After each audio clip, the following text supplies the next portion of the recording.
आम्ही खोपट्यात गेलो, बाहेर आलो, आम्हाला कोणीही हटकावले नाही की तुम्ही कोण, येथे काय करता वगैरे काहीही विचारले नाही. ग्लॅनी येऊन निश्चित पडलेल्या माणसासारखा सारा पाडा निश्चित पडलेला होता. त्या खोपट्याची ती कळा, तिथे नांदणारे 18-20 दारिद्र्य, त्यातच भर म्हणून तेथील भयान भकास वातावरण, की ज्या वेळेला लेखिका त्या खोपट्यातली आतली अंतररचना पाहण्यासाठी आत गेल्या तरी सुद्धा कोणीही त्यांना अडविले नाही किंवा त्या बाहेर आल्यानंतर त्यांना काही हटकावलं सुद्धा नाही की तुम्ही कशासाठी आत गेलात किंवा काय कशासाठी याची सुद्धा विचारणा केली नाही. फक्त ग्लॅनी येऊन की कंटाळा येऊन एखादी आपण थकवा जसं जाणवतो तसा येऊन निश्चित पडलेल्या माणसासारखं, निश्चित म्हणजे अगदी चुपचापपणे पडलेला हा पाडा, निश्चितपणे सगळा जो आहे माणसं ते पडलेली होती. तर त्या खोपट्याची तशी कळा होती की याच्यावरून ती असं समजतं की त्यांना 18-20 दारिद्र्य म्हणजे पहिल्यापासूनची जी त्यांची गरिबी जी आहे ती गरिबी त्या ह्याच्यावरून झोपडीवरून आंतररचनेवरून त्यांना जाणवत होती. आणि त्यातल्या त्यातच ती भयान भकास वातावरण की खोपड्याच्या बाहेर सुद्धा कोणीही माणूस नव्हतं. मुले फक्त मुलांचा आणि त्या कोंबड्यांचा यांचा आवाज सोडला तर भयान अशी शुकशुकाट त्यामध्ये होती. हे सारे पाहून मी थोडी घाबरलीच होती. असं वातावरण पाहून लेखिका ह्या घाबरल्या होत्या की मनामध्ये दचकलून गेल्या. या भयान निर्मुष पाडा आता आपल्याला गिळून टाकणार की काय असे वाटू लागले. की भयान शांतता जी असती ती भयान शांतता ही माणसाला एक प्रकारची भीतीदायक निर्माण करते. तसं लेखिकेचं झालं की ती निर्मुष पाडा जो आहे ते आपल्याला गिळून टाकणार की काय याची ग्लॅनी त्यांना जाणवायला लागली. याची भीती त्यांना सतत खाऊ लागली. मन अगदी उदास झाले आणि हे सारं चित्र पाहता त्यांचं मन एकदम उदास झालं की आदिवासीची वस्ती जी आहे ती वस्ती अशी असते हे मन त्यांना जाणवलं. त्यावेळेला त्यांचं मन अगदी खिन्न झालं. एक प्रकारची हुरहुरी वाटू लागली. मला वाटले आपण कुठल्याही एका खाईत येऊन पडलो की त्यांना असं वाटायला लागलं अरे आपण कुठल्या तरी एका खाईत म्हणजे एखाद्या खड्ड्यात पडलं की काय आपण असं म्हणू, खाई म्हणजे खड्डा असतो. आता कुठल्या आपण चिंतेत पडलो की काय असं त्यांना. पुढे काय होणार, आपल्याला माघार घ्यावी लागणार की काय, आपल्याला झेपेल काय, ते ज्या उद्देशाने आले होते त्या उद्देश सफल होतो की नाही या प्रश्नांची पालचूक चुकायला लागली त्यांच्या मनामध्ये. या सर्व वातावरण पाहून त्यांचे मन जे आहे ते मन स्वतःला प्रश्न ते करतात की मला जमेल का, या लोकांना जागृती करायचं काम माझ्यावर जी जबाबदारी होती ती जबाबदारी मी पेलवेल का याची शाशकता मनामध्ये येऊ लागली. आम्ही सारे 3 मैल चालत गेलो, काहीच काम साधले नाही आणि तरी देखील कामाचा एक ध्यास होता त्यांना. त्या ध्यासापोटी त्या 3 मैल चालत गेल्या तर उन्हातून परत तेवढीच रिपीट करावी लागणार होती. आणि मी मगाशी म्हणाले की झोपडी जे आहे त्या त्यांच्या झोपडीचं अंतर जे आहे त्या पाड्याचं अंतर जे आहे ते मैल असं अंतर होतं. तर त्याच्यामधून पुन्हा त्यांना दुसरी रिपीट करावी लागते की काय असं त्यांना मनाची त्या प्रश्न निर्माण करायला लागल्या. मला चहाची फार सवय होती. पुन्हा सजान स्टेशन गाठीपर्यंत घोटभर चहा सुद्धा मिळणे शक्य नव्हते. ज्या ठिकाणून आल्या त्या अशा ठिकाणी म्हणजे शहराचंच ठिकाण असल्यासारखं की हा भाग मागास भाग असल्यामुळे की तिथे मागास भागामध्ये एकही चहा, जसे आपण आपल्या वस्तीमध्ये किंवा आपल्या शहरामध्ये फिरतो, गावागावांमध्ये फिरतो तेव्हा की एखाद्या ठिकाणी चहाचं ठिकाण किंवा एखादं दुकानाचं ठिकाण असतं, त्या दुकानामध्ये सामान मिळतं. तसं इथे कोणत्याही चहाची दुकानं दिसत नव्हती किंवा काहीतरी खरेदी करण्यासाठी अशी काही किराणा वगैरे नव्हते. तेव्हा तिथे जाईपर्यंत पुन्हा मार्गाला लागेपर्यंत चहा तरी मिळतो की नाही याची मनामध्ये त्यांना हुरहुरी लागली. माझा जीव अगदी रडकुंडीला आला. ध्येयावरील निष्ठा व गरीब लोकांबद्दलची तळमळ अविचल असल्यामुळे मी स्वतःला सावरून घेऊ शकले. आणि परंतु की असं म्हटलं जातं. जर ध्येय समोर असेल की ध्येयापोटी माणूस कसल्याही परिस्थितीला, कोणत्याही संकटाला तो सामोरं जाऊ लागतो. तसं या लेखिकांच्या मनामध्ये आदिवासींबद्दल जी तळमळ होती, त्या तळमळीने, त्या ध्येयापोटी, त्या निष्ठेपोटी त्या ह्या साऱ्या गोष्टी ज्या आहेत त्या साऱ्या गोष्टी बाजूला सारून त्या पुढे जाऊ लागल्या. कोणीतरी वयस्क माणूस केव्हा तरी भेटलेच तेव्हा पाहू काय करायचं असा विचार करून कॉम्रेड दळवीने खजुरीच्या झाडाच्या थोड्या खजुऱ्या गोळा करून आणल्या होत्या. त्या चगळत एका ओट्यावर बसलो आणि कुठेतरी एक खजुराचं झाड जे आहे ते खजुराचं झाड दिसलं आणि खजुराचं झाडाच्या बिया ज्या आहेत त्या बिया त्यावेळेला कॉम्रेड दळवी यांनी त्यांच्या पुढे ठेवल्या. त्यावेळेला त्या लेखिकेने त्या खाण्यामध्ये आपला वेळ सुरू केला. हळूहळू गुरांच्या व बकऱ्यांच्या मागे गेलेल्या मुलांना आम्ही तेथे असल्याची बातमी समजली आणि गुरे ढोरे हे सांभाळण्याचं काम जे आहे हे काम करत असताना जी मुलं गेली होती त्या मुलांना की तिथे गुरांच्या व बकऱ्यांच्या मागे गेलेल्या मुलांना आम्ही तेथे असल्याची बातमी समजली. बरीच मुले आम्हाला बघण्यासाठी आमच्या भोवती जमा झाले. कोणी हातातल्या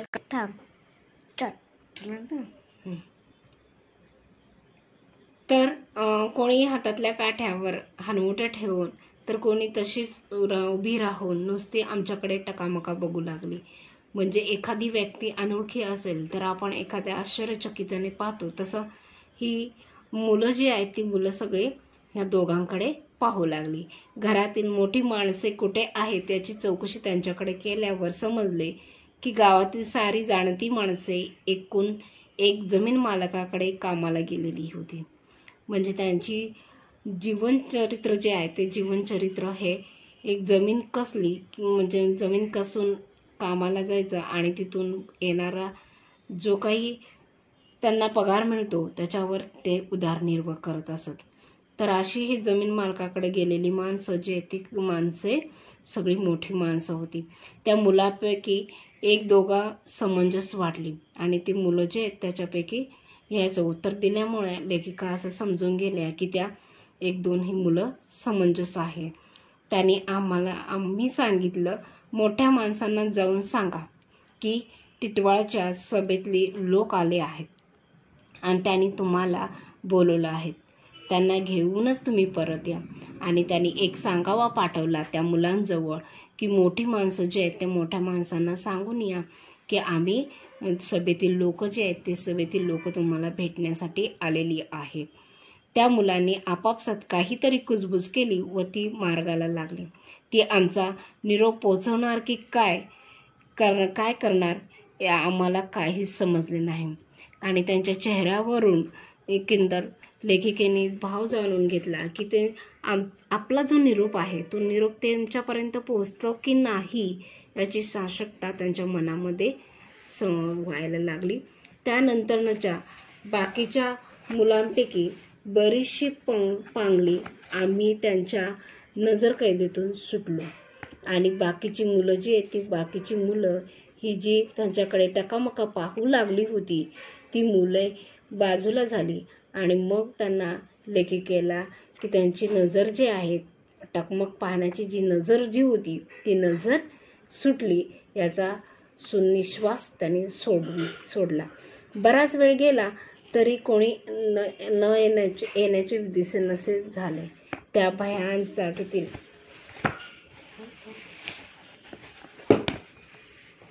असं यायला गे बराच वेळ गेला तरी कोणी येण्याचे चिन्ह दिसेना. त्या भयान जागेत एक एक क्षण आम्हाला तासासारखा भासू लागला. म्हणजे जी मुलं जी पाठवलेली होती लेखिकाने ते येत नाही याचं चिन्ह दिसायला लागलं तेव्हा प्रत्येक क्षण हा त्यांना अगदी तासासारखा भासू लागला. ती मुले जी कुठे गेली कोणाला बोलवून आणणार का तशीच कुठून तरी निघून जाणार काही समजेना. म्हणजे हे विचार करण्याच्या पलीकडे झालं की त्यांना काहीच समजेना की ती मुलं खरंच बोलवतील की नाही याचं मन त्यांना का उठायला लागलं, हा प्रश्न उठायला लागला. मध्येच उठावे, पुन्हा बसावे, पुन्हा उठावे असे करत आम्ही तेथेच घुटमळत राहिलो. आणि जी मुलं पाठवलेली होती परत येण्याची आस जी आहे ती आस त्यांच्यामध्ये असल्यामुळे त्या तिथेच बसल्या, तिथेच घुटमळत राहिल्या. कधी बसल्या, कधी उठत इकडे तिकडे फिरत, पण तिथेच त्या घुटमळत राहिल्या. चहाची तल्लफ जाणवू लागली, परंतु त्यांना चहाची सवय असल्यामुळे की चहा जो आहे तो चहा प्यावा अशी तल्लफ त्यांना जाणवायला लागली. त्यांना ती सवयीमुळे की चहा कधी आपल्याला मिळेल याचं त्यांना लागलं होतं. दुसरे काहीच करण्यासारखे नसल्यामुळे भूक व तहान तीव्रतेने भासू लागली. ज्या वेळेला माणूस कष्ट करतो तेव्हा तहान भूक विसरून त्याची काम करत असतो, पण काम काही नसले की माणसाला भूक आणि तहान याची जाणीव जी आहे ती जाणीव सतत होत असते. मला तर ब्रह्मांड आठवू लागलं की लेखिका जी आहे ते लेखिकेला ब्रह्मांड आठवू लागलं. ब्रह्मांड आठवणे म्हणजे की सगळं विश्व जे आहे ते विश्व फिरणं जसं लागतं तसं त्यांच्या मनामध्ये की या ज्या चहाची तल्लफ आहे ते चहाची तल्लफमुळे त्यांना की ते कसं तरी व्हायला लागलं. मनातील कालवा दडपून जणू विशेष काहीच नाही असे चेहरे करून कॅप्टन दळवी आणि मी चिकाटीने वारल्यांच्या येण्याची वाट पाहत बसलो. आणि जणू काहीच नाही आपल्याकडे. एवढी चहाची तल्लफ असताना सुद्धा त्या काही चेहऱ्यावर न दाखवता त्या तशाच बसून राहिल्या आणि त्यांची प्रतीक्षा करण्यामध्येच त्यांची वेळ चालला होता. कंटाळून नाविलाजाने आम्ही परत जाण्याचा विचार करत होतो आणि कंटाळून शेवटी नाविलाज झाला त्यांचा आणि आपण आता निघावं या हेतूने त्या जाण्याचा विचार केला. तेवढ्यात आम्ही पाठवलेली मुले व त्यांच्या मागोमाग 2-3 वारली येताना दिसले आणि जाण्याचा विचार करताना त्या उठल्या. तितक्यातच 2-3 वारली येताना मोठी माणसं जी आहेत आदिवासी, वारली ही आदिवासीची एक जमात आहे, त्या जमातीतली माणसं जी आहेत ती जमातीतली माणसं येताना त्यांना दिसली. त्यांना येताना पाहिले तेव्हा जीवात जीव आला. तेव्हा कुठं त्यांचा जीव एकदम समजलं की अरे की आपण ज्यांना पाठवलं होतं ते माणसं आलेत म्हणून त्यांच्या जीवात जीव आला. की त्यांना आशा जी आहे ती आशाची होती, ती आशेचं फल मिळालं. त्यांना लवकर येता आले नाही कारण मुकादम त्यांना कामावरून जाऊ देणार की त्यांना जे जमीन मालकाकडे गेला होता त्याचा जो मुख्य माणूस होता तो मुख्य माणूस हा कारभारी जो आहे तो कारभारी त्यांना येण्यास मनाई करत असल्यामुळे यांना येण्यास उशीर होऊ लागला. टिटवाळा परिदेशातील लोक आले आहेत. तर या परिषद जे आहे त्या परिषदेमधले लोक आलेले आहेत हे कळाल्यामुळे मुकादमा त्यांच्याशी थोडा भांडण करून जो आहे तो भांडण करून त्यांना सोडवला. त्यांच्या चेहऱ्यावर कोणतीच भावना दिसत नव्हती आणि ते येत असताना त्यांच्या चेहऱ्यावर असं काहीही दिसत नव्हते, काही स्पष्टता जाणवली नव्हती. ते अगदी निर्विकारपणे दिसत होते की त्यांच्या चेहऱ्यावर काहीही भाव जाणवत नव्हते. आमच्या जवळ आल्यावर त्यांनी त्यांच्या पद्धतीने म्हणजे डाव्या हाताच्या तळव्यावर उजव्या हाताचे कोपरे ठेवून तो नाकापर्यंत उभा धरून नमस्कार केला. की त्यांचा नमस्काराचा हा प्रकार जो आहे तो नमस्कार करण्याचा प्रकार यावरून दिसतो की त्यांनी त्यांच्या पद्धतीने म्हणजे डाव्या हाताच्या तळव्यावर उजव्या हाताचे कोपरे ठेवून नाकापर्यंत उभा धरून नमस्कार केला. आपापसात थोडे बोलले व गावातल्या शाळेत म्हणजेच कुडाच्या भिंती असलेला एक लांबट चौकोनी झोपडीत आम्हाला घेऊन गेले आणि मग त्यांना पण जाणवू लागलं की आपल्याकडे जे पाहुणे आलेले आहेत ते आपल्यासाठी आलेत म्हणून त्यांनी त्यांचा आदरातिथ्य करण्याचा स्वागत करण्याची पहिली तयारी म्हणजे त्यांना बसण्यासाठी योग्य ठिकाण जे आहे ते योग्य ठिकाण म्हणून गावातल्या शाळेमध्ये म्हणजे ती ही शाळा अशी की कुडाच्या भिंती होती, लांबट अशी चौकोन झोपडी होती, तिथे त्यांना घेऊन गेले. एकाने खोली झाडली तर दुसऱ्याने आमच्यासाठी हातरी टाकली. की एकाने ती खोली स्वच्छ केली आणि दुसऱ्याने बसण्यासाठी आसन टाकलं. मी अगदी थक्क होते की लेखिकाला हे पाहून सुद्धा की त्यांचा पाहुणचार जो आहे, त्यांच्या स्वागताची जी तयारी आहे, तो पाहुणचार हा पाहून लेखिका थक्क झाल्या. कुडाला टेकून हातावरी बसली.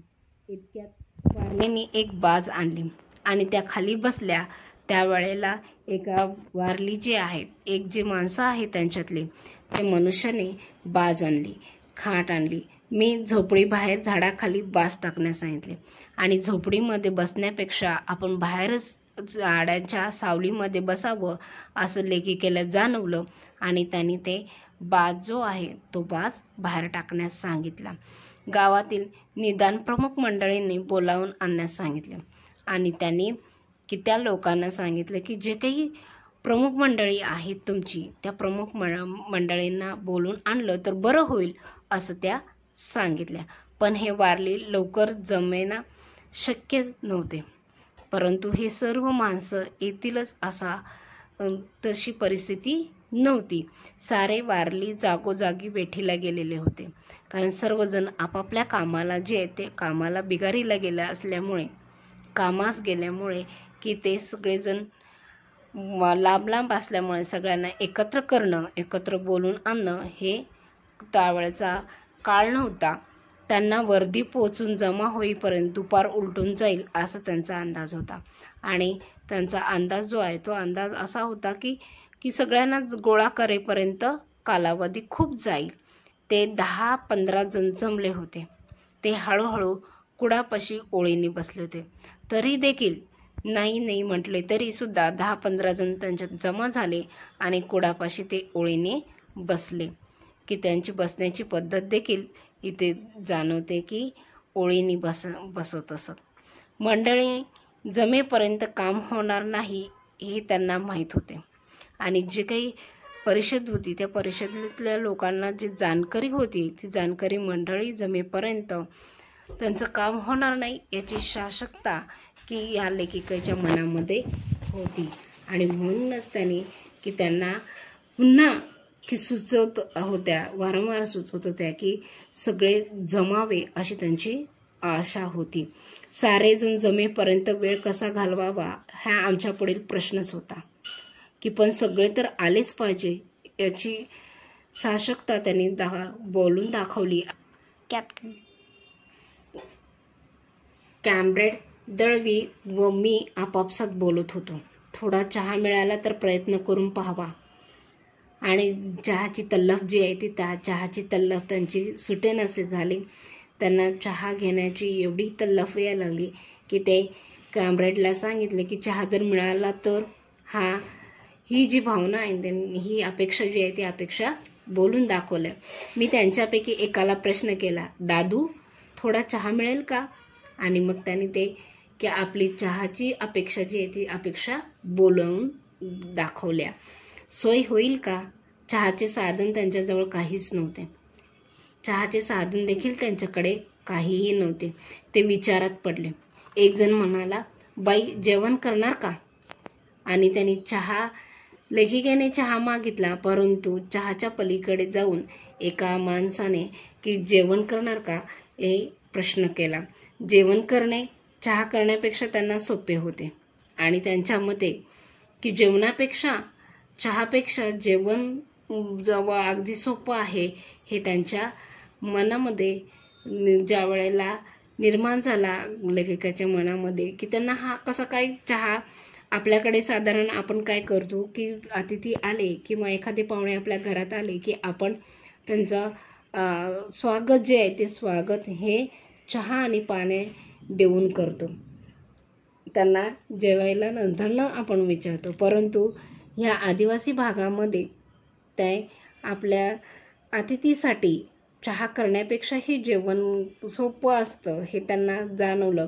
म्हणून ते जेवणाची ते विचारतात, निमंत्रण करतात. परंतु त्यांच्याबरोबर त्यांच्याच जेवणातला आम्हाला चालेल वगैरे आम्ही त्यांना सांगितलं की बाई म्हणाल्या की आम्हाला जेवणसुद्धा चालेल. बाई आम्ही गरीब माणसं, या जंगलात काय मिळणार? आणि एखादा माणूस जो आहे तो जो ज्येष्ठ माणूस आहे त्यांनी सांगितलं की आम्ही गरीब माणसं, या जंगलामध्ये राहणारी माणसं, या जंगलात काय मिळणार तुम्हाला. एवढे बोलून ते आपल्या कामाला लागले. मला वाटले चहा काही मिळणार नाही, जेवण मिळणार. त्यांना असं वाटायला लागलं की असं म्हटलं म्हणजे की तरी देखील ते काहीतरी करतील आपल्यासाठी, असं त्यांना अपेक्षा होती. लेखिकेला ही अपेक्षा होती. म्हणून त्या म्हणाल्या की चला चहा मिळणार नाही, परंतु आपल्याला जेवण मिळणार, असं त्यांना अपेक्षित झालं. पण त्यांनी जेवण व चहा दोन्हीची तयारीला सुरुवात केली. आपल्याकडे येणारा अतिथी हा आपला पाहुणा जो आहे तो पाहुणा हा देवासमान आहे, ही भावना त्यांच्या मनामध्ये असल्यामुळे त्यांनी जी अपेक्षा केली त्या अपेक्षेची पूर्तता करण्यासाठी म्हणून त्यांनी चहा आणि जेवण याची तयारी सुरुवात केली. चहा करायचा म्हणजे त्यांच्यापुढे प्रश्न होता आणि चहा कसा करायचा हे देखील त्या आदिवासी भागाला माहीत नव्हतं. कारण त्यांच्याकडे चहा जो आहे तो चहा हा नवीन प्रकार असल्यामुळे की चहा कसा बनवला जातो, जेवणाच्या पलीकडे त्यांनी कोणतंही मेनू किंवा कोणतेही खाद्यपदार्थ पेय याची चव न चाखल्यासारखीच जाणवत होती. त्यांच्याकडे साखर नव्हती, त्यांना जरूर लागत नसे. आणि साखर जी आहे ती साखर आहे की जसं मी सांगितलं की निसर्गाच्या सानिध्यात राहण्यामुळे निसर्गाच्या ज्या काही गोष्टी मिळतात, निसर्गामधून ज्या काही मिळत असतात त्याच्यावर त्यांचं जीवन जे आहे ते जीवन चालत असतं. म्हणजे की ह्या निसर्गामध्ये साखर जी आहे ती साखर ही दिसत नसते किंवा बनत नसते निसर्गामधून, तर ती माणसाने बनवलेली असते. आणि म्हणूनच त्यांना की साखर काय असते याची जरूर सुद्धा भासली नाही. कोणाकडे चहाची पावडर नव्हती, गावात गाय नाही, म्हैस नाही, त्यामुळं दुधाचा थेंब मिळणंही कठीण आहे. ते आपापसात बोलू लागले. आणि चहा करणं म्हणजे काय, चहाला काय असतं, काय लागत असतं याची खातरजमा करण्यासाठी ते एकमेकाकडे पाहू लागले आणि चर्चा सुरू झाली. त्यातले पहिली वारली म्हणतात, चहा कसा करायचा कार? तर तो दुसऱ्यास विचारतो की चहा कसा करायचा माहिती आहे तुला? ज्या वेळेला आपण एखादा पदार्थ तयार करत असतो तर त्यावेळेला आपण एखाद्याला विचारतो की तो कसा बनवला जातो, कसा केला जातो, काय लागतो, याची खातरजमा केल्यानंतरच आपण ते तयार. आणि ज्या गोष्टी माहीत नसतात ते माहीत करून घेण्यासाठी जे प्रश्न होतो तो प्रश्न निर्माण झाला की त्यातून मग आपल्याला उत्तर मिळतं. तसंच या लोकांचं, आदिवासी लोकांचं झालं की त्यांना चहा कसा करायचा हे माहीत नसल्यामुळे ते एकमेकाला विचारू लागले. दुसरी वारली म्हणते, चहा होय, सोय तर होईल, पण साखर कुठं गवसल? आणि ते म्हणाल की हां चहा हो ना मला येतोय, त्याची सोय होईल, परंतु साखर कुठं मिळेल? गवसलं म्हणजे साखर मिळेल का? तिसरा वारली बोलतो, आपल्या पायी नाही, पण पाटलाकडे थोडी खांड हेवो.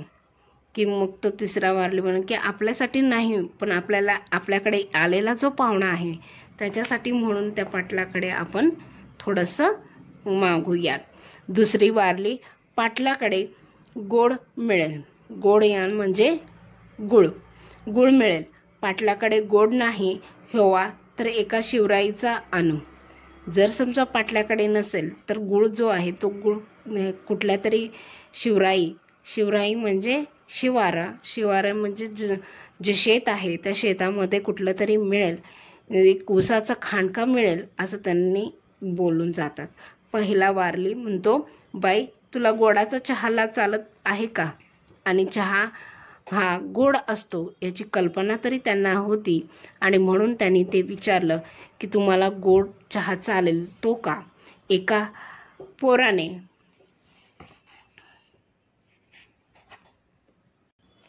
एकाने एका पोराला बोलावून गुळ आणायला सांगितला. आता इथून त्यांची चहाची तयारी सुरुवात झाली. चहा करण्यास ते सज्ज झाले. चहाची पावडर कोणाकडे मिळेल की काय याबद्दल थोडे बोलणे झाल्यावर दुसऱ्या एका पोराला भुक्की आणण्यासाठी दुकानावर पाठवले. आणि मग चहाचा जो गोडवा आहे ते गोडाचा प्रश्न सोडल्यानंतर चहाला लागणारी दुसरा साधन जे आहे ते दुसरं साधन म्हणजे चहाची बुकी, चहाची पावडर. तर ती पावडर जी आहे ती पावडर आणण्यासाठी एका मुलाला दुकानात पाठवले. मी विचारले दुकान कितीसं लांब आहे. तेव्हा तेवढ्यातच की लेखिकेला प्रश्न पडला की आता इतक्या वेळ आपण पाहिलो तर काही आपल्याला नजरेस मिळालं नाही, तर हा दुकानाला जातो म्हणजे किती वेळ लागेल साधारण, हे त्या प्रश्न विचारतात. ते म्हणाले जवळच आहे, पोरं 2 टांगात परत येईल. आणि एकाने सांगितलं की काही नाही, जवळच आहे, जास्त लांब नाही. मागाहून आमच्या लक्षात आले की सुमारे 3 मैलाच्या परिसरात दुकान नव्हते. आणि ज्या लेखिकेने मगापासून फेरफटका सुरू करत असताना त्यांना निर्मुष्य वस्तीमध्ये काहीही दिसलं नव्हतं, परंतु ह्या लोकांच्या मनामध्ये की जवळच आहे हा प्रश्न, जवळच हा शब्द जो आहे तो शब्द त्यांना जरा थोडासा विचलितपणासारखा वाटलो. आणि ते विचारले की पोरं जवळ म्हणजे किती. तर ते म्हणाले की जवळ म्हणजे 2 टांगातच परत पोरं येतील एवढा जवळ आहे. आणि नंतर त्या विचार केल्यास त्या म्हणाल्या की 2 टांगे म्हणजे त्यांचा 3 मैलाचा परिसर होय. एवढा दुकान त्यांच्या लांब असलं तरी सुद्धा त्यांचे 3 मैल म्हणजे त्यांचे 2 टांगा. याचा 2 टांगाचा अंदाज 3 मैलाचा आहे. तर चहा साखरेचा विवेचना संपल्यानंतर विवेचना म्हणजे चहा आणि साखरेचा प्रश्न मिटला की दुधाची आठवण झाली. म्हणजे तिसरं साधन जे आहे चहाचं ते तिसरं साहित्य हे म्हणजे दूध. तर दुधाची आठवण झालं हेच आश्चर्य होतं. ते चहा घेतला तर बिगर दुधाचा घेत. दूध पिणे हे त्यांना माहीत नव्हतं, कारण आदिवासी भागामध्ये दूध पिणं किंवा दूध घेणं, दुधाचा प्रकार जो आहे, कारण गाई म्हशी जे आहेत त्या गाई म्हशी त्यांच्याकडे वावर नसल्यामुळे, हे गुरे नसल्यामुळे त्यांना दूध काय असतं याची कल्पना देखील नव्हती. चहा करून प्यायचा हे त्यांच्या कधी स्वप्नात सुद्धा आले नसेल. आणि त्यांना कारण जेवण करायचं किंवा जेवणामध्ये काय काय बनवायचं हे माहीत असेल, परंतु ते पेय म्हणून एक पेत असतील, हे पेय जे आहे ते पेय असतं हे देखील त्यांच्या स्वप्नामध्ये आलं नसेल. त्यांची परिस्थिती अशीच होती की चहा आपल्यासाठीच नाही हीच त्यांची दृढ भावना होती. आणि त्यांना जाणवायला लागलं की ते जे काही पेय मागतात ते काही आपण प्यायचं नाही, थोडंच आपल्याला प्यायचं आहे असं त्यांच्या मनामध्ये होतं. ते आपल्या पाहुण्यांसाठी आहे, म्हणून पाहुण्यांना देण्यासाठी, त्यांचा आदरातिथ्य करण्यासाठी आपलं काम आहे, आपलं कर्तव्य आहे हे जाणूनच ते की पोरांना चहाची पावडर आणण्यासाठी, गोडवा आणण्यासाठी ते पाठवतात, पिटळतात. पण की लेखिकेच्या मनामध्ये की लेखिकेला पण जाणवायला लागलं की याची चहाची तल्लफ जी आहे ती चहाची तल्लफ फक्त आपणच पूर्ण करणार नाही आपली, तर यांनासुद्धा त्याची थोडंसं चव चाखायला लावली पाहिजे असं त्यांच्या मनामध्ये प्रश्न येऊ लागला. आम्हाला बिगर दुधाचा चहा चालेल असे मी त्यांना सांगितले. आणि मग तिसऱ्या साहित्य कसं गोळा करायचं याचा प्रश्न निर्माण झाल्यानंतर की त्यांनी लेखिकेने आपलं उत्तर सावरलं आणि म्हणाले की मला बिगर दुधाचा सुद्धा चहा चालेल. म्हणजेच आपण काळा चहा म्हणतो त्याला, तर तो काळा चहा सुद्धा प्यायला त्या तयार झाल्या. गावातल्या बकऱ्या चरण्यासाठी गेल्या होत्या. बकरी गवसायचे या शब्दात एखादी बकरी शोधून पकडून दूध काढून आणायचे हा सारा अर्थ सामावलेला होता. म्हणजे बकरी गवसणे याचं म्हणजे की बकरी ती शोधायची, बकरी शोधून तिच्याकडून तिचं दूध काढून आणणं म्हणजे हे बकरी गवसणं होय, हा शब्दाचा अर्थ आहे. तर ते काम जे आहे ते काम त्या एका पोराला म्हणजे मिळतं, ते दूध फक्त बकरीचं मिळतं. आणि ती बकरी गवस जी आहे ती त्या पोराला शब्द समजला की तो त्या कामासाठी निघून गेला. चहाची व्यवस्था झाल्यावर ते जेवणाच्या खटपटीला लागले. आणि चहाचा प्रश्न मिटला की चहाचे साहित्य मिळाले की त्याचा प्रश्न संपूर्णपणे सोडला असं वाटल्यावरच ते दुसऱ्या तयारीला गेले, ते म्हणजे जेवणाच्या. जेवण म्हणजे त्यांना त्या खटपटच होती. जेवण म्हणजे सुद्धा देखील त्यांना त्यांची ती तयारी जी आहे ती तयारी ही जय्यतचीच होती. सारी जमावजमा होऊन चहा तयार होण्यास बराच वेळ लागणार हे ओळखून मी शाळेच्या बाहेर झाडाखाली बाजेवर जाऊन पडले.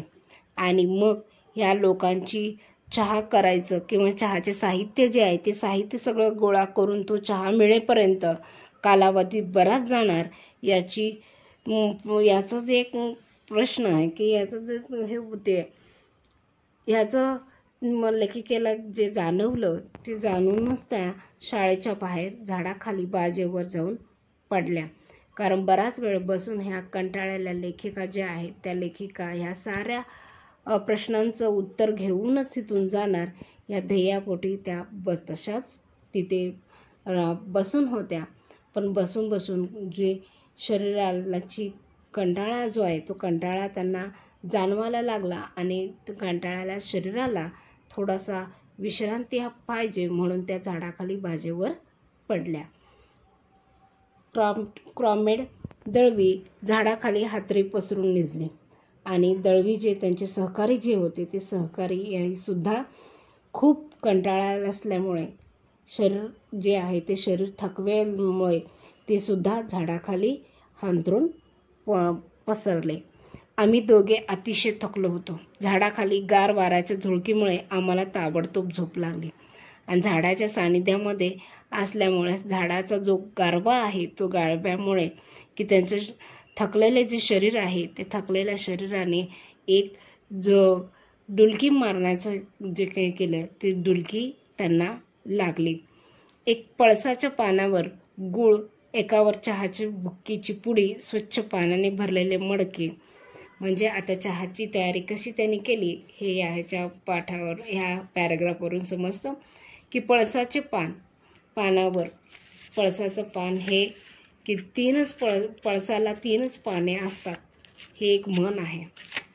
तर त्याच्यावर गूळ आणि चहाची बुट्टी हे त्याने एकत्र आणलं होतं आणि स्वच्छ पाण्याने भरलेले मडके जे आहेत ते मडके एका स्वच्छ घासलेला टोप म्हणजे की पातेलं, छोटंसं पातेलं जे असतं ते पातेल्याला टोपसुद्धा असं म्हटलं जातं. 3 दगडं ठेवून पेटवलेली चूल अशी जय्यत तयारी करून चहा करण्यासाठी वारल्याने आम्हाला उठवले. आणि चहा करण्यासाठी जी चहाची जी साहित्य आहे ते साहित्य ज्या वेळेला गोळाच केलं एकत्र केलं त्यावेळेला चहा करायचा म्हणून ह्या लेखिकेला उठवलं. त्यांना वाटले त्यांनी केलेला चहा आम्हाला आवडणार नाही किंवा चालणार नाही.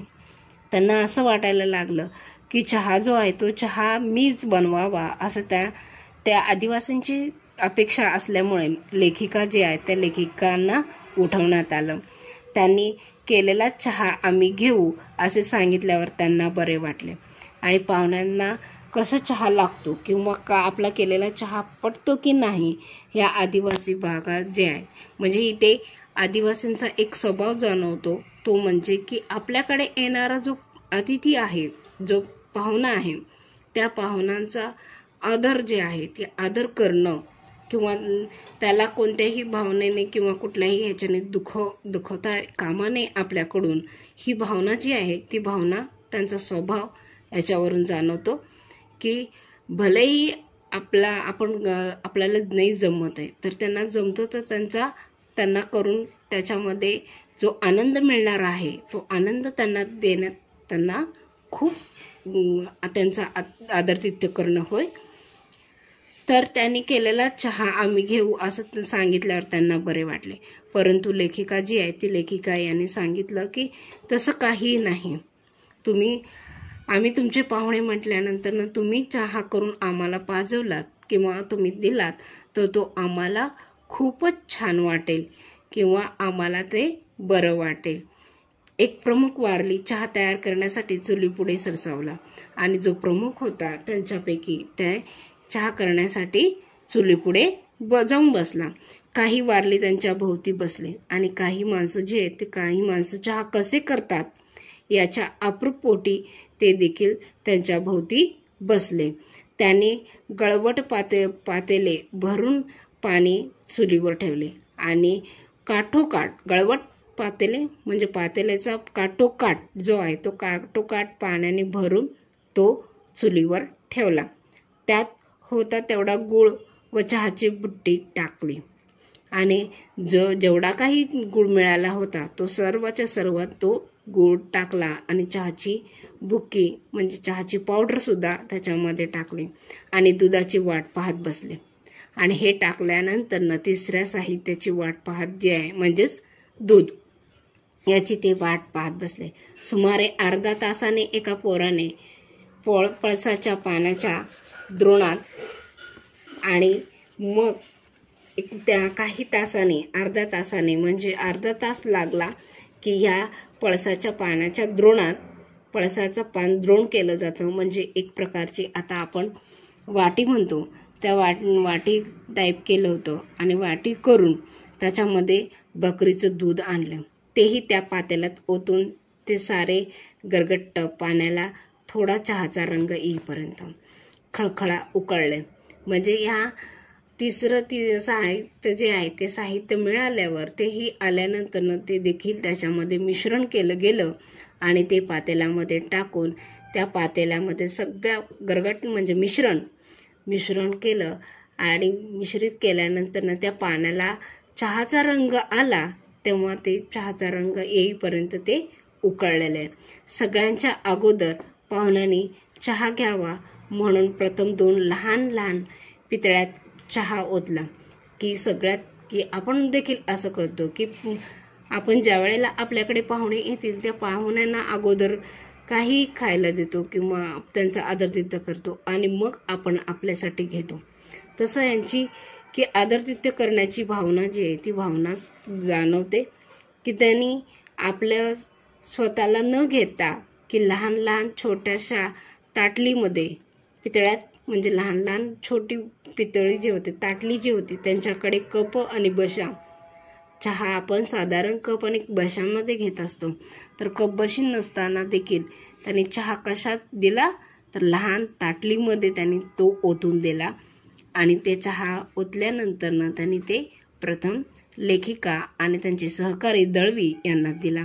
वारल्यांना आम्ही आमच्याबरोबर चहा घेण्यास सांगितले आणि मग लेखिकेने नुसता आपल्यासाठी चहा बनवला तर फक्त आपणच घ्यावं अशी अपेक्षा स्वतःची हे न ठेवता त्यांनी त्या लोकांना देखील चहासाठी आमंत्रित केलं आणि चहा घेण्याचं त्यांना हे दिलं की तुम्ही पण चहा घ्या असं ते सांगितले.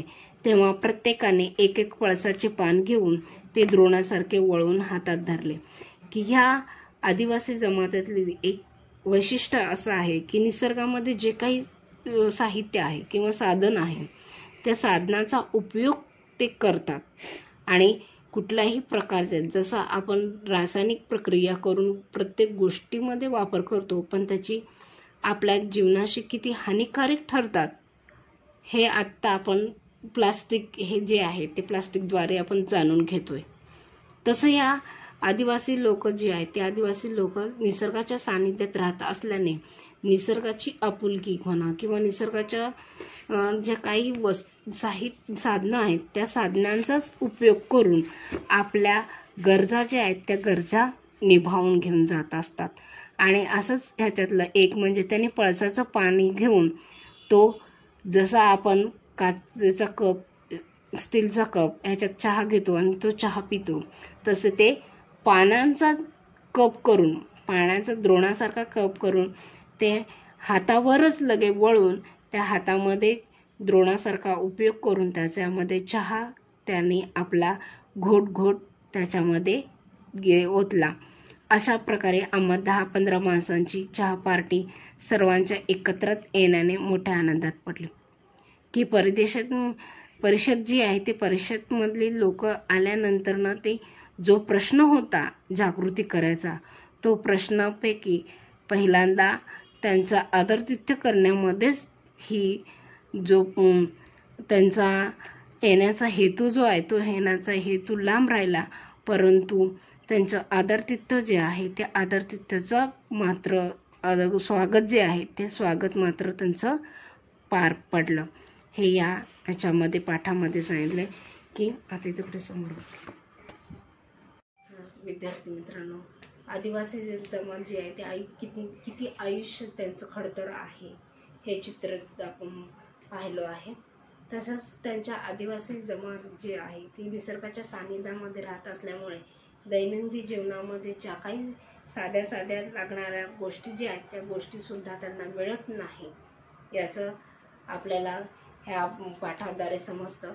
तिसरी गोष्ट अशी की ह्या आदिवासी जमात जी आहे ती आदिवासी जमात पूर्णतः जगापेक्षाही वेगळी त्यांचं वातावरण असतं. निर्मनुष्य वस्ती, परत त्याच्यानंतर त्यांच्या जीवन जे आहे ते जीवन जगण्याची कला जी आहे ती जीवन जगण्याची कला ही एक वेगळीच आहे. आणि त्यांना संघटित करणं किंवा त्यांना त्यापासून सजग करणं हे काम जसं शिक्षणाद्वारे अनुताई वाघ ह्या आपण शिक्षिका ज्या आहेत अनुताई वाघ ह्याने केळ समाज या आदिवासीसाठी शिक्षणाच्या साठी त्या झटल्या, तसं यांनी की लोकांना अजून त्यांच्या सामाजिक जागृती होती, सामाजिक जागृतीसाठी या गोदावरी पुरळकर यांनी पुढाकार घेतला. या आदिवासी जमात जी आहे ती आदिवासी जमात ही एक आपल्या महाराष्ट्रामध्ये एक जमात आहे. तर त्यांचं जीवन किती 18-20 वर दारिद्र्य त्यांना लाभलेलं असतं. तर याच्यातून बाहेर काढणं आणि या विज्ञानाच्या जगतामध्ये त्यांचं जीवन जे आहे ते जीवन व्यतीत करण्यासाठी अनेक लोकांनी प्रयत्न केलेले आहेत. त्यातल्यापैकीच ह्या 2 झाल्या. तिसऱ्या म्हणजे की मेधा पाटकर ह्या देखील आदिवासी भागांसाठी आपले जीवन व्यतीत करतायत. त्याच्यानंतर बाबा कामटे यांची पूर्ण फॅमिली, पूर्ण कुटुंब जे आहे ते कुटुंब या लोकांसाठी काम करत आहे की आदिवासींच्या जे काय आरोग्याचे प्रश्न आहेत त्या आरोग्याचे प्रश्न सोडवण्यासाठी बाबा आमटे यांनी आपलं पूर्ण जीवन जे आहे ते जीवन यांच्यासाठी व्यतीत केलेलं आहे. त्याच्यानंतर त्यांचे सुपुत्र सुद्धा देखील त्या आदिवासी भागांचे आरोग्य ते जपत आहेत, त्यांच्याबरोबर ते सहजीवन जगत आहेत. की अशा या आदिवासी भाग जो आहे तो आदिवासी भाग कसा जीवन जगतोय आणि त्याच्यापासून जी काही लोक आहेत त्यांना बाहेर काढण्याचा प्रयत्न करतात. ही अशी सामाजिक माणसं जे आहेत, नेते विचारवंत जे आहेत किंवा जी सामाजिक कार्यकर्ते लोक आहेत यांचं जीवन परिपूर्ण करण्यासाठी कष्ट करत आहेत, हेच या पाठावरून आपल्याला समजतं. तर हा पाठ जो आहे तो पाठ इथेच समाप्त होत आहे. धन्यवाद. आज आपण 8वीचा धडा 13वा धडा पाड्यावरचा चहा हा पाठ अभ्यासणार आहोत. तर चला विद्यार्थी मित्रांनो की पान नंबर 57 धडा 13वा पाड्यावरचा चहा याच्या लेखिका गोदावरी पुरळकर ह्या आहेत. त्यांचा जन्म 1908 साली झाला तर मृत्यू 1996 साली झाला. या एक सामाजिक कार्यकर्ता तसंच प्रसिद्ध लेखिका आहेत.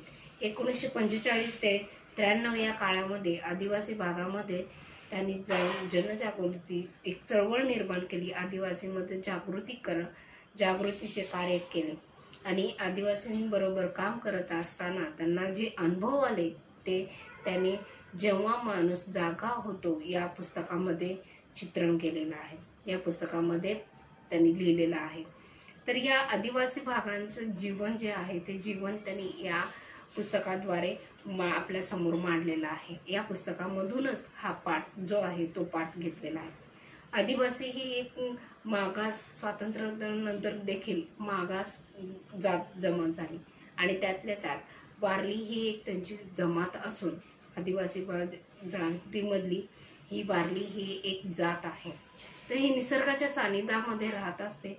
त्यांचा कुठल्याही प्रकारचा कुठल्याही साधनाशी संबंध नसतो. ते आपले जीवन जे आहे ते जीवन खडतर आयुष्य अशा कष्टमय जीवन जे आहे ते जीवन व्यतीत करीत असतात. त्यांना कुठल्याही प्रकारचा गंध नसतो किंवा कुठल्याही प्रकार जीवनाशी किंवा जीवन आहे, जे जग आहे, त्या जगाशी काहीही घेणं देणं नसल्या अशा या जीवनाशी लढत झगडत ते आयुष्य काढत असतात. आणि ह्यासाठीच त्यांना सक्षम करण्यासाठी म्हणून की आपण पाहिलेलं आहोत की त्यांना ज्ञानाची गरज आहे हे ओळखून अनुताई वाघ हे आपण पाठामध्ये एकदा पाहिलेलं आहोत की एक होती समयी या पाठामध्ये जो आहे ते या पाठामध्ये अनुताई वाघ यांनी आदिवासींसाठी की शिक्षणाची द्वारे जे आहे ते खुली केली होती. आणि त्या पहिल्या शिक्षिका अशा होत्या की स्वतः आदिवासी समाजामध्ये जाऊन त्यांचे आपुलकी निर्माण करून त्यांना शिक्षणाचे महत्त्व पटवून दिले. तसंच या दुसऱ्या गोदावरी बोरकर यांनी देखील की आदिवासी समाजामध्ये जाऊन त्यांची जागृती जी आहे ती जागृती निर्माण करण्याचं काम यांनी केलेलं आहे. तर चला आपण या पाठामध्ये पाहणार आहोत. आता हा पाठ जो 7, 8 किंवा 10, 15 खोपट्यांचा समूह ज्या ठिकाणी असेल त्याला पाडा म्हणतात.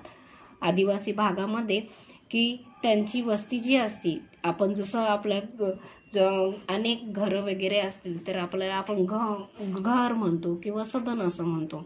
तर त्यांच्या 5 ते 6 किंवा 7, 8 किंवा 10, 15 यांचा समूह खोपट्यांचा म्हणजे झोपड्यांचा समूह असतो. त्या वस्तीला ते पाडा असं म्हणतात. असे 5, 7 अगर जास्तीत जास्त 10 क्वचित 10, 15 पाडे मिळून एक गाव होतं. म्हणजे त्यांची गावाची संख्या एवढी लिमिटमध्ये असते किंवा एवढ्या लोकसंख्या जी असते ती लोकसंख्या ही एक मर्यादित ह्याच्यात असते वस्ती की जास्तीत जास्त 10 किंवा 15 पाडे जे असतात तेवढं एक मिळून त्यांचं गाव बनतं. एक पाडा दुसऱ्या पाड्यापासून अर्धा मैल काही ठिकाणी 2-3 मैल अंतरावर वसलेला असतो. की त्यांची जे वस्ती आहे ती वस्ती एक पाडा एका ठिकाणी तर दुसरा पाडा जो आहे तो मैल आणि अर्धा मैल यांच्या अंतरावर असते. मैल आणि अर्धा मैल हे रस्त्याचा परिणाम आहे. तर काही ठिकाणी गावातल्या साऱ्या पाड्यांना भेट द्यायची म्हणजे 5 ते 6 मैलांचा फेरफटका करावा लागतो.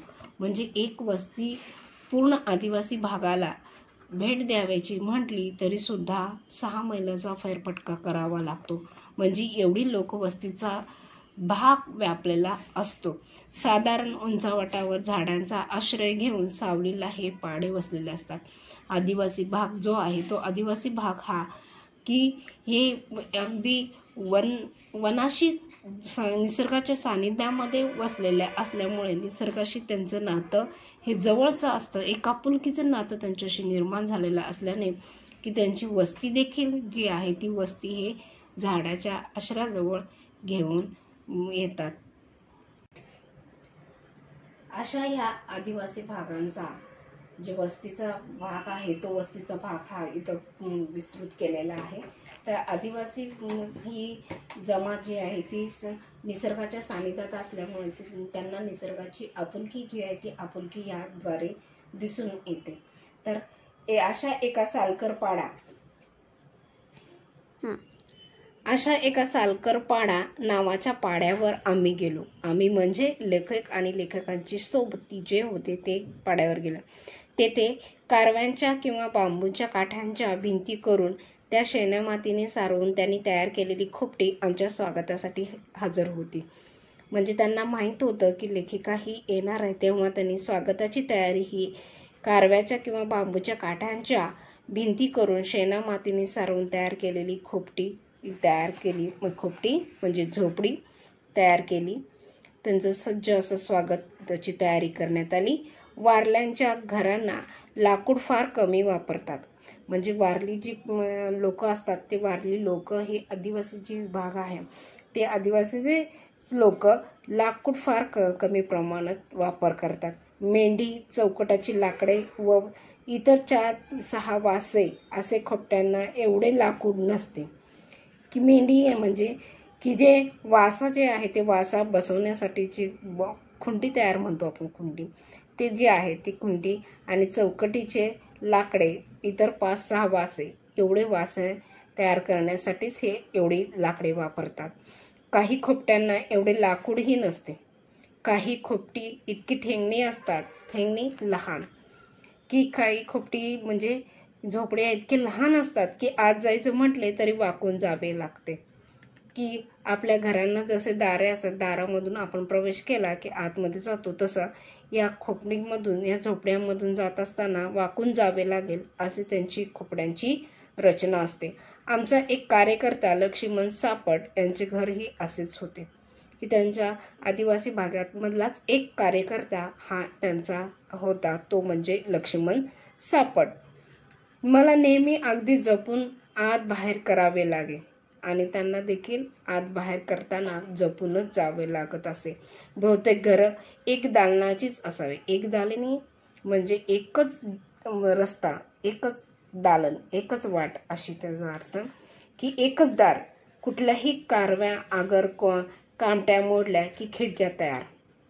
एखादी कामटी म्हणजे लाकूड जर मोडलं गेलं की तिथून खिडकी तयार झाल्यासारखं. जसे आपल्या घरामध्ये खिडकी आणि दारं हे लाकडाची बनवून आपण त्यांना हवा येण्यासाठी तयार केली जाते, हवा आतमध्ये येण्यासाठी, प्रकाश येण्यासाठी, तसं ह्यांच्यामध्ये ते मोडल्या की म्हणजे खिडकी तयार असा त्यांचा एक रचना. पावसापासून संरक्षण म्हणून काही घरांवर पेंड्या तर काही घरावर पळसाची पाने घालतात, की आपण घरामध्ये छत जे आहे, छतामुळे आपल्या घराचे संरक्षण होते. ऊन वारा पाऊस यापासून आपलं संरक्षण छत करतं. तसं ह्यांचं संरक्षण करण्यासाठी म्हणून ते आपल्या घरांवर पेंढ्या, पळसाची पाने घालतात. कैलारू घरे तर क्वचित दिसत असत, की निसर्गाच्या सानिध्यात राहत असल्यामुळे ह्याही लोक कैलारू घरं जे असतात ते अगदी क्वचितच ठिकाणी त्यांचं दिसतं. वारल्यांच्या घरात रक्षण करण्याची गरज भासावी असे काहीच नसल्यामुळे ढकलली की तरी कोसळून पडतील अशीच ती खोपटी होतात. म्हणजे जसं आपण तात्पुरती घर जे म्हणतो, तात्पुरती घर कसं असतं तसं तात्पुरतं घर हे त्यांचं असल्यासारखंच आहे. परंतु की घरामध्ये काहीही नसल्या गोरीत की घराचं रक्षण व्हावं म्हणून त्यांची गरज भासत नाही, की कोणी जरी त्याला ढकललं की ती कोसळून पडेल अशी झोपडी त्यांची असते, असं त्यांचं घर असतं. खोपट्याच्या भोवती सुमारे 6 ते 9 इंच उंचीचा कडेला दगड लावून केलेला सारवलेला ओटा असायचा. आपण जसं ओटा करत असतो, ओसरी म्हणतो त्याला, तर ही ओसरी जी आहे ती बसण्यासाठी, बसण्या उठण्यासाठी केलेली असते. तसं ह्यांच्यामध्ये खोपटीच्या भोवती 5-6 इंच असा दगड लावून, एकमेकावर दगड ठेवून त्याला सारवलेलं असतं, त्यालाच ओटा म्हटलं जातं आणि त्याच्यावर हे बसलेले असतात. खोपट्याच्या पुढे बांबू व कामटीची लहान टेबलासारखी माची केलेली असते आणि जे काही बांबू आणि काठे यांचं लहान लहान काट्या गोळा एकत्र करून ती एकत्रित लावली जाते, ती माची तयार केली जाते. त्यावर पिण्याच्या पाण्याची मडकी होती. जसं आपण आता पाणी पिण्यासाठी मडका जे आहे आपलं, ते मडकं स्टँडवर ठेवतो आणि स्टँडवर ठेवल्यामुळे मडकं ते बसलं जातं आणि त्यावर पाणी, तिथून पाणी घेणं आपल्याला शक्य असतं. तसं ह्यांची माची तयार असते. खोपट्याच्या बाहेर लहान लहान खड्डे करून त्यात कोंबड्यासाठी पाणी ओतून ठेवलेले असतात. की ही लोक, आदिवासी ही लोक जे आहेत, मी मगाशी बोलल्याप्रमाणे की निसर्गाच्या सानिध्यात असल्यामुळे निसर्गावर ह्यांचं अतोनात प्रेम असतं आणि निसर्गामधल्या असणाऱ्या ज्या काही गोष्टी आहेत त्या गोष्टी आपल्याच आहेत असं मानून, आपल्यापैकीच एक आहे असं मानून ते त्यांच्याशी वागत असतात. झाडांना देखील ते खूप जपत असतात. आपल्या घरातलाच एक माणूस असल्यासारखं त्या झाडाची जपवणूक करतात. तसं त्यांनी की सजीव, दुसरे इतर सजीव जे आहेत त्या सजीवांची सुद्धा देखभाल या वाक्यांद्वारे समजून येते. की कोंबड्यासाठी जे काही पाण्याची आवश्यकता असते ती पाणी टाकण्यासाठी किंवा पाणीसाठी त्याची तहान तृप्तता व्हावी यासाठी खड्डा करतात आणि त्यात पाणी ओतून ठेवतात. म्हणजे की सजीवांचा आपल्यासारखाच दुसरा सजीव असतो याची जाणीव जी आहे ती जाणीव ह्या लोकांना असते आणि त्याचा सांभाळ. आम्ही काही वेळ बसलो तरी माणसांची चाहूल लागेना, कोणी दिसेना. आम्ही तेथे कशाला गेलो होतो, आम्हाला काय हवे होते याची विचारायला सुद्धा कोणी येईना. ती लेखिका ज्या वेळेला त्या गावाला सालकर पाडा नावाच्या पाड्यावर गेल्या होत्या त्यावेळेला तिथे बऱ्याच वेळ त्या बसल्या होत्या, तरी सुद्धा एकाही माणसांची चाहूल लागेना, कोणीही दिसेना. तेथे कशाला आले, काय हवं हे ना याची विचार सुद्धा करायला कोणीही त्यांच्या समोर येत नाही. पाखरांचा चिवचिवाट, कोंबड्यांचा फडफडाट सोडला तर सारा शुकशुकाट होता.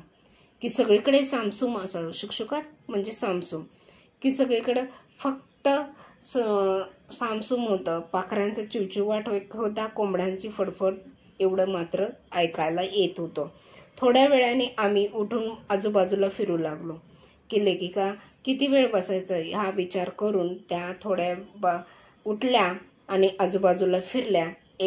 या ठिकाणी केविलवाणी दिसणारी मुले बसलेली होती. तर आपल्या केविलवाण्या चेहऱ्याने काही मुलं बसलेली त्यांना नजरेस पडली. त्यांना सांभाळण्यासाठी घरी राहिलेली 1-2 मुले तेथेच शेजारी उभी होती. आणि लहान मुलांना सांभाळण्यासाठी आदिवासी जी जमात आहे ती आदिवासी मोठी लोक जी आहेत ती मोठी लोक कामं करायला जातात आणि त्यांच्यातले लहान मुलं जे आहेत ती लहान मुलं ही आपल्या छोट्या भावंडांना सांभाळण्यासाठी घरी त्यांना ठेवलं जातं. त्यांचं पालन पोषण करण्यासाठी जे काही सांभाळण्यासाठी ह्या मुलांना त्या मुलांकडे लक्ष देण्यासाठी घरी ठेवतात. मुलांमुळे व कुत्र्यांच्या भुंकण्यामुळे तेथे मनुष्यवस्तीचा भास होत असतो. आणि याच्यामुळेच की मुलं जी आहेत ही मुलं इथं असल्याने की तिथे वस्ती आहे हे जाणून येतं, हे दिसून येतं. मी काही खोपट्यात गेले तेथे काय दृश्य दिसले तर तिथं लेखिका जी आहेत त्या लेखिका नुसत्या त्या मुलांकडे पाहतच राहिल्या नाही, तर त्यांनी फेरफटका सुरू केला आणि खोपड्यात घेऊन जाऊन त्यांनी निरीक्षण करण्यास सुरुवात केली. तेव्हा त्यांना त्या झोपडीच्या आतमध्ये, मगाशी आपण झोपडीचा बाह्य जो आहे तो बाह्य भाग पाहिला की कशी असते, आता अंतर्भाग जो आहे तो अंतर्भाग इथे व्यतीत केलेला आहे. एका बाजूला 3 दगडाची चुलीत व बाहेर ढीगभर राख, की त्यांची जी आपण अन्न शिजवण्यासाठी जे वापरतो गॅस स्टोव वगैरे या साधनांचा उपयोग करतो, परंतु ही लोक आहेत ती आपली अन्न शिजवण्यासाठी 3 दगडांची चूल जी आहे ती चूल बनवतात आणि त्या चूलमध्ये राख जी आहे ती राख ते सतत चुलीवर ठेवून राप बसलेले एखादे ॲल्युमिनियमचे पातेलं, की सतत राप म्हणजे काजळी, तर त्या सतत चुलीवर ठेवत असल्यामुळे सतत चुलीवर ते पातेलं शिजवत ठेवत असल्यामुळे त्याच्यावर काहीतरी घालत असल्यामुळे त्या चुलीमधली जी लाकडं आहेत ती राख बनवून त्याची काजळी जी आहे ती काजळी जमलेली अशी पातेले जी आहेत ती पातेलं 1-2 मडकी 1-2 तवल्या हे पूर्वी तवली जी आहे खापराची खोलगट तव्यासारखी भांडी जी असतात त्याला तवली असे म्हणत. एखाद्या मडक्यात तळाशी 4 भाताचे दाणे, शिंकावर एका आंबेली भरलेले मडके, एका तवलीत एखादे हळकुंड, 1-2 कांदे, लसणाच्या पाकळ्या, विड्या वळण्यासाठी आणलेल्या व कुडाला अडकवलेली आपट्याची पाने, 1.5 फूट लांबीचा एका बाजूने बंद असलेल्या बांबूच्या पेरांचा तुकड्यांचा भिंतीच्या कारव्याने अडकवलेला होता.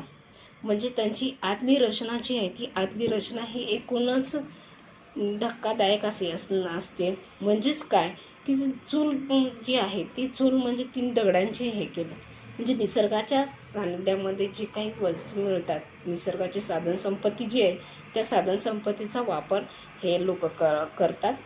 तर मडक्यामध्ये भाताचे दाणे असतात, शिंकावर भरलेले एक आंबीलचे मडके असते, त्या मडक्यामध्ये आंबील भरलेलं असतं. आंबील हे एक पदार्थ आहे.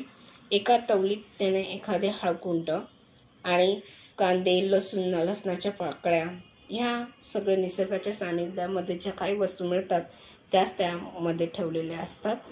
आणि भिंतीच्या अडकवलेला होतात. त्यात तंबाखू म्हणजे तंबाखूची पाने तंबाखू ठेवत असतात. म्हणजे तंबाखू जी आहे ती तंबाखू हे त्यांचं एक प्रकारचं खाण्याचं हे खाद्यच होतं. तर तंबाखूची पानं जी आहेत ती तंबाखूची पाने ते देखील घरामध्ये ठेवत असत। या बांबूचा तुकडा म्हणजे जंगलातील बर्नीच होय आणि की